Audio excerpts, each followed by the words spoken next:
Syederalon viral video seorang polisi marah-marah saat kepergok dapat uang sogokan di media sosial.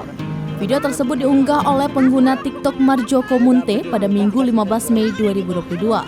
Setelahnya, video itu banyak disebar ulang oleh warganet di media-media sosial lainnya. Dalam keterangan video tersebut dituliskan polisi melakukan pungli di jalan. Dalam video tersebut tampak seseorang merekam kejadian yang menurutnya pungutan liar oleh seorang polisi terhadap pengendara sepeda motor. Warganet memuji keberanian si perekam yang menggagalkan upaya dugaan pungli yang dilakukan polisi. Diketahui dalam keterangan video kejadian tersebut terjadi di Bandar Lampung.